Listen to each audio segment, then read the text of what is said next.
他不作声，魏无羡却并不死心，势必要从他口中打听出蓝忘机也喜欢他的证明。聂怀桑一开始尽管不情不愿，也还是耐着性子回答了他几句。问到最后，他烦了，双手一摊，不耐烦地朝他吼：“阿战，他不喜欢你，他喜欢我，喜欢我行了吧？”这一吼，吓得蓝忘机收拾行李的手都跟着抖了抖。听清他话中的内容，瞪圆了眼，不可置信般也跟着吼：“聂怀桑，你在胡说什么？我怎么可能不喜欢魏婴？喜欢你！”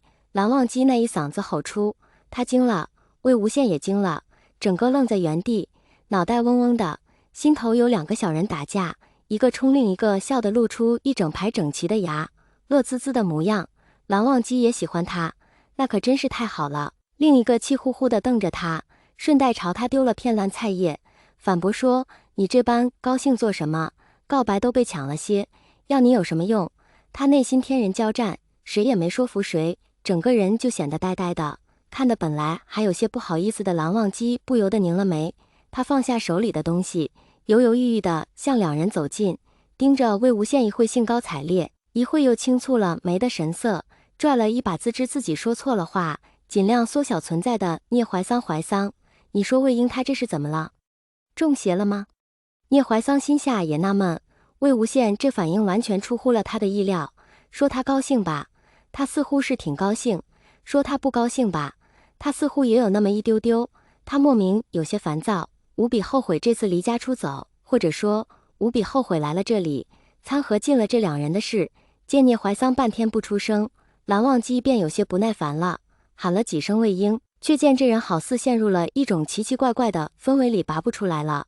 蓝忘机喊了好几声，他跟没听到似的，半点回应不给。蓝忘机脸一垮，想了想，是自己说出喜欢他之后，这人才这样的，心道莫不是魏婴不喜欢他，以此借口来做逃避。他越想越觉有这可能，心下密密麻麻涌上一股酸痛，吸了吸鼻子，眼圈都红了。魏婴，你若不喜欢我，你直说便是，做什么这副样子？他认定魏无羡这般就是拒绝了他，很想硬气的哼一声，同他说不喜欢就不喜欢，反正他原是想说，反正他也没有很喜欢他，这话还未出口，就被他自己给反驳了。他是很喜欢他的，他能感觉到魏无羡也是喜欢他的，若不喜欢怎么会对他这般好？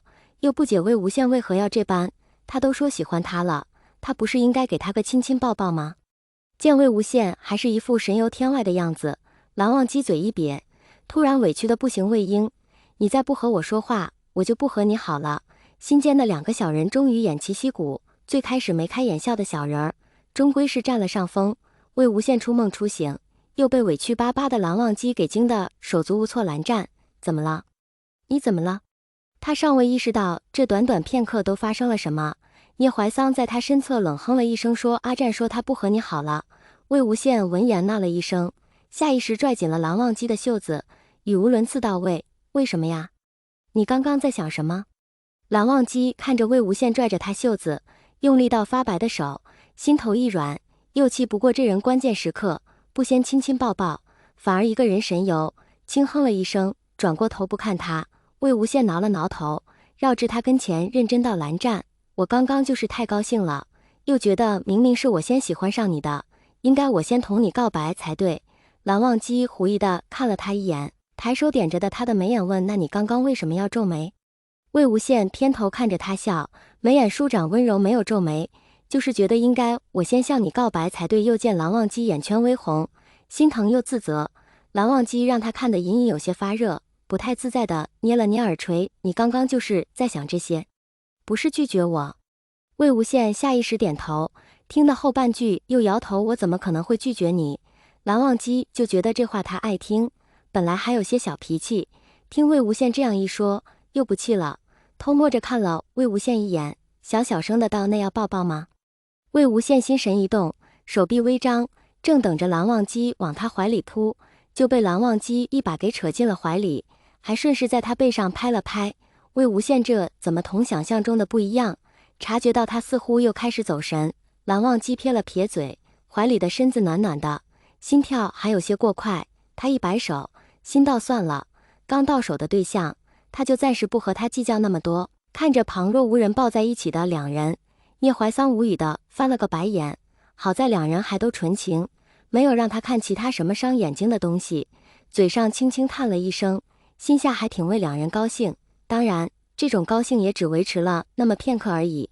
片刻后，他听得蓝忘机很惊讶地问他说：“怀桑，你怎么还在这里？非礼勿视，你懂不懂？”魏无羡还煞有介事地跟着附和。聂怀桑双手下意识握紧成了拳，非礼勿视懂不懂不重要，他希望这两人能懂他此刻强烈想打人的心情。